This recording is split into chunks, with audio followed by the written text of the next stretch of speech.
Hello दोस्तों, मैं Sunil sir अपने YouTube चैनल एस के स्टडी में आप सभी का स्वागत करता हूं।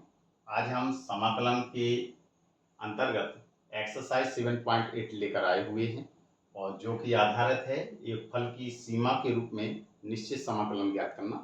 तो प्रश्न हल करने से पहले हम सबसे पहले इसकी सूत्र को प्रूव करना सीखेंगे कि कैसे ये सूत्र प्राप्त हुआ है। तो आइए देखते हैं। तो मान लिया कि एक ग्राफ पेपर लिया और ये माना है हमने क्या है, एक्स अक्ष है और ये माना है वाई अक्ष है और ये मूल बिंदु होता है जिसको हमने जीरो माना हुआ है। यहाँ पर कोई एक वक्र लिया गया है, मान लीजिए कि एक वक्र है, ठीक। एक कोई वक्र एफ एक्स है जो वाई के बराबर है, क्लियर। यहाँ पर मैंने मान लिया कि इस वक्र पर कोई एक बिंदु ए स्थित है, ठीक। और यहां पर मान लिया कि यहां पर बी बिंदु स्थित है, ठीक। अब हमें क्या करना है, इस एरिया का जो ए से लेकर बी तक का जो एरिया है, जो इतना वक्र है, जो इतनी आकृति आई है, इस आकृति का हमें क्या करना है, क्षेत्रफल ज्ञात करना है। निश्चित समाकलन की से हम कैसे क्षेत्रफल ज्ञात करते हैं, देखिए। तो क्या किया हमने कि जो ये भाग बचा हुआ है इसके हमने एक आयताकार के रूप में n टुकड़े किए। कितने टुकड़े किए हैं, n टुकड़े आयताकार की किए। मान लीजिए कि एक टुकड़ा है और वो भी समान चौड़ाई की, एक जे लिया, एक जे लिया। ऐसे ही हमने कितने टुकड़े किए हैं, n टुकड़े किए हैं। मान लिया मैंने कि n टुकड़े किए हुए, ठीक है। यहाँ पे लिख देंगे हम, माना कि आयताकार के रूप में n टुकड़े की। वैसे आप देख रहे होंगे कि ये ऊपर से वक्र जैसा ढाल टेढ़ी मेढ़ी रेखा निकली हुई है, इसलिए आयत नहीं कहेंगे इसको, लेकिन आयत के रूप में हमने माना हुआ है, ठीक है। और वो भी कितनी समान चौड़ाई की, तो मान लीजिए कि एच चौड़ाई का ये आयताकार है, आयताकार टुकड़े हैं एच चौड़ाई के, ठीक है।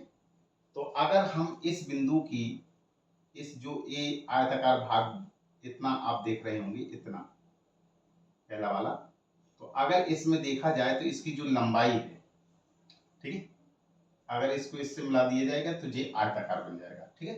तो इसका जो वक्र है, यानी इसकी जो लंबाई है वो ऐसी ही होगी और ये जो लंबाई है वो कितने के बराबर होगी, एफ के बराबर।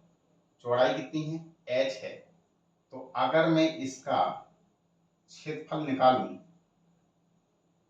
तो क्षेत्रफल का फॉर्मूला क्या होता है, लंबाई और गुणा चौड़ाई। लंबाई कितनी है, एफ ए, और चौड़ाई कितनी है, एच। सिर्फ किसकी, इस भाग का, इस अकेले भाग का हमने इसका क्षेत्रफल निकाला, क्लियर। अब हम दूसरे टुकड़े में चलते हैं। तो यहां से यहां तक की कितनी दूरी है, एच है। तो अगर यहां तक की दूरी अगर देखी जाए, यहां से लेकर यहां तक की दूरी, तो कितनी हो जाएगी, ए प्लस एच, क्योंकि ए तो है यहां तक, यहां से यहां तक की दूरी कितनी है, ए है। इतनी कितनी बड़ी हुई है, एच, तो पूरी दूरी कितनी हो जाएगी, ए प्लस एच। तो अगर हम इस पर आयत, यानी कि दूसरे पर आयत खींचे तो आयत ये होगा। तो इस पर इस आयताकार टुकड़े का क्षेत्रफल ज्ञात करने के लिए अगर हम फलन की सीमा को लें तो इस बिंदु पर अगर फलन जितनी जी लंबाई है उतनी ही लंबाई ए लेंगे, तो जी कितनी हो जाएगी, एफ ए प्लस एच। तब इस टुकड़े का भी अगर हम क्षेत्रफल निकाल लें, इसका अगर हम क्षेत्रफल निकाल लें तो क्षेत्रफल कितना हो जाएगा, लंबाई गुणा चौड़ाई। तो लंबाई कितनी है, एफ ए प्लस एच, और चौड़ाई कितनी है, एच है, क्लियर। इसी प्रकार से हम इस टुकड़े में अगर जाएं तो इस टुकड़े को अगर देखेंगे तो यहां से लेकर यहां तक की जो चौड़ाई होगी वो कितनी हो जाएगी, ए प्लस टू एच। क्लियर। तो अगर हमें इस पर फलन निकालना है तो कितना होगा, एफ ए प्लस 2h, क्योंकि लंबाई तो बराबर होती है आयत में इतनी। अगर एफ ए प्लस एच मानी हुई है, ए प्लस 2h मानी हुई है, तो ए भी कितनी होगी, ए प्लस 2h। तो हमें सिर्फ इस बिंदु से मतलब है, अंत वाला बिंदु छूट जाता है। क्लियर। तो अगर इसका क्षेत्रफल हम निकालें इस टुकड़े का, तो लंबाई गुणे चौड़ाई, तो एफ ए प्लस 2h और इंटू में h। ऐसे ही हम निकालते जाएंगे। मान लीजिए कि हमने, अगर हम लास्ट में आप देख रहे होंगे कि जब हम पहला भाग लेते हैं तो उसमें कितना आता है, एफ ए इंटू एच, कहा गया एफ ए और इंटू में एच। अगर इसका क्षेत्रफल हम निकालें इस टुकड़े का, अगर इसका क्षेत्रफल निकालें तो कितना आ जाएगा, एफ ए और इंटू में एच। जब दूसरे टुकड़े का निकालते हैं तो एफ ए प्लस एच और इंटू में एच आता है। जब दूसरे टुकड़े का निकालते हैं तो ए प्लस 2h, ठीक है, और इंटू में h आता है। क्लियर। आप यहाँ पे देखेंगे कि पहले में a के साथ में क्या जुड़ा हुआ है, 0, फिर उसके बाद दूसरे स्टेप में 1h आया है, तीसरे टुकड़े का निकालते हैं तो 2h आता है। इसी प्रकार से अगर हम लास्ट स्टेप का, इसका अगर इस टुकड़े का क्षेत्रफल ज्ञात करें तो इस टुकड़े का क्षेत्रफल ज्ञात करने के लिए इसकी जो सीमा निकल के आएगी, यानी कि जो लंबाई निकल के आएगी वो कितनी होगी, F A plus N minus 1 into में एच आएगा। ठीक है, ये यहाँ दिख नहीं रहा है तो यहाँ लिख दूं F A plus N minus 1 into में एच। ठीक है, तो इसका अगर मैं क्षेत्रफल निकालूं तो कितना आ जाएगा, F A plus N minus 1 into में एच। ये तो लंबाई हुई और चौड़ाई में कितनी है, h। क्लियर। तो ऐसे ही जब ये सब टुकड़े हमने ले लिए और सभी टुकड़ों को अगर मैं जोड़ दूं तो ये उस पूरे एरिया का क्या आ जाएगा, क्षेत्रफल आ जाएगा। तो यहाँ पे हम लिखेंगे कुल फलन का क्षेत्रफल, फलन का क्षेत्रफल बराबर देखेंगे n आयताकार टुकड़ों का क्षेत्रफल। क्लियर। तो जोड़िए, तो फलन कौन सा है आपका, a से लेकर b तक की लिमिट है, a से b तक की। फलन है fx और इसका हमें इंटीग्रेशन करना था, यानी कि क्षेत्रफल निकालना। ठीक है, तो हम कैसे निकालेंगे, ये आयताकार जो टुकड़े हैं उन सभी के क्षेत्रफलों को आपस में जोड़ देंगे। तो अगर हम पहला टुकड़ा लेंगे तो पहले टुकड़े का क्षेत्रफल क्या है, लंबाई कितनी थी fa और चौड़ाई कितनी थी h, पहला टुकड़ा होगा। दूसरे टुकड़े में जाएंगे तो a के साथ में एक h बढ़ गया। क्यों बढ़ गया, क्योंकि यहां से यहां तक की जो दूरी है वो a प्लस h है। ठीक है, और चौड़ाई कितनी है, h। इसी प्रकार से दूसरे टुकड़े में जाएंगे तो एफ ए प्लस 2h और इंटू में h आ जाएगा। ये पहले टुकड़े के लिए है, ये दूसरे टुकड़े का है, ये तीसरे टुकड़े का है।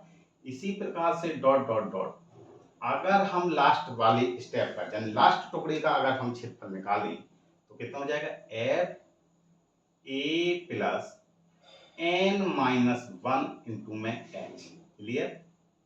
क्यों ऐसा है, क्योंकि पहले में h जुड़ा नहीं है, 0 आया है। दूसरे वाले स्टेप में एक h आया है, तीसरे स्टेप में 2h आया है। इसलिए अगर हम n टुकड़े का निकालेंगे तो कितना हो जाएगा, n माइनस 1 और इंटू में h। क्लियर। अब आप देख रहे हैं कि ये पूरा क्षेत्रफल तो आ गया, लेकिन अब हम देखेंगे कि अगर ये देखा जाए, ये टुकड़ा जो बचा हुआ है इनका क्षेत्रफल हमारा नहीं निकला हुआ है, तो हमारा जो है वो सटीक आंसर नहीं आएगा। तो सटीक आंसर अब आने के लिए हमें क्या करना पड़ेगा, अगर हम इसके n टुकड़े ना करके अनंत टुकड़े कर दिए, अगर इसके टुकड़े इतने टुकड़े कर दिए जाएं कि इनका जो अंतर जो h आया हुआ है, डिफरेंस, वो ना के बराबर हो जाए। ना के बराबर मीन्स h का मान 0 के बराबर आ जाए। तो इसके लिए हमें क्या करना है कि अगर हम ज्यादा ही टुकड़े कर दिए गए, जैसे अनंत टुकड़े कर दिए जाएं, जिससे कि इनका गैप जो h है वो कितने के बराबर हो जाए, 0 के बराबर आ जाए, तो हमें क्या करना पड़ेगा, लिमिट h टेंड्स टू 0 इतने टुकड़े करना है कि उनका गैप कितने के बराबर हो जाए, 0 के बराबर आ जाए। तो हमें क्या करना है कि h को h टेंड्स टू 0 करना पड़ेगा, ठीक है। तो लिमिट h टेंड्स टू 0 और जो फलन ये लिखा हुआ है उसको आपको क्या करना है, ज्यों का त्यों पूरा आपको उतार देना है। क्लियर? तो उतार दीजिए, एफ ए इंटू में एच प्लस में F A plus H into में H plus F A plus 2h into में H plus dot dot last में स्टेप कौन सा आएगा, F A plus N minus 1, ये हम बड़ा कोष्टक लगा लीजिए और इंटू में एच। क्लियर? ये पूरा आया हुआ है और एक पूरे फंक्शन पे बड़ा कोष्टक आप लगा दीजिए, ठीक है। अब आगे बढ़ते हैं।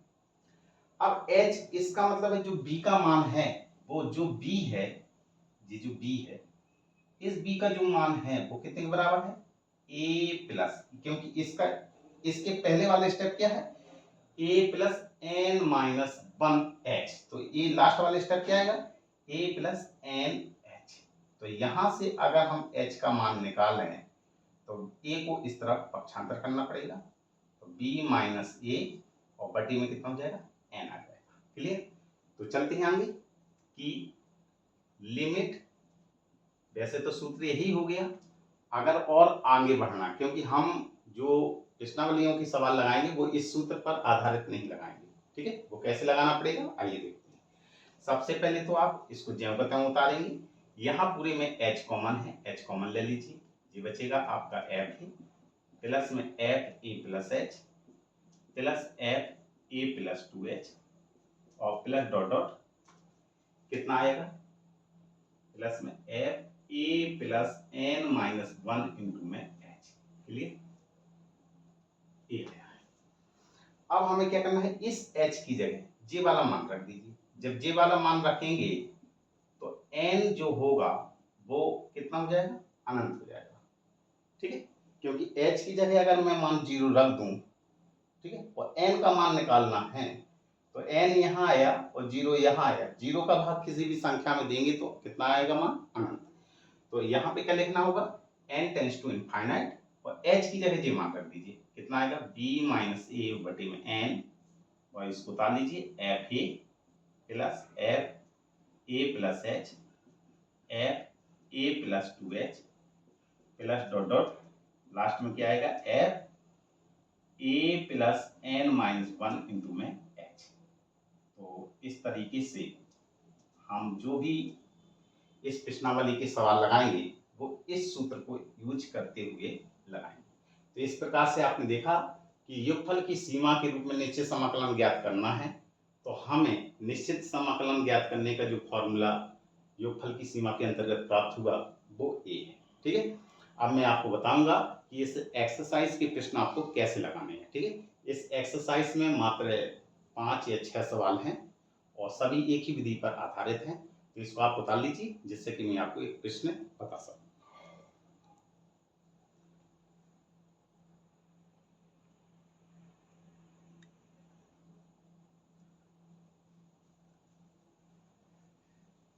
तो अब मैं इस एक्सरसाइज के जो प्रश्न हैं वो अगले वीडियो में बताऊंगा।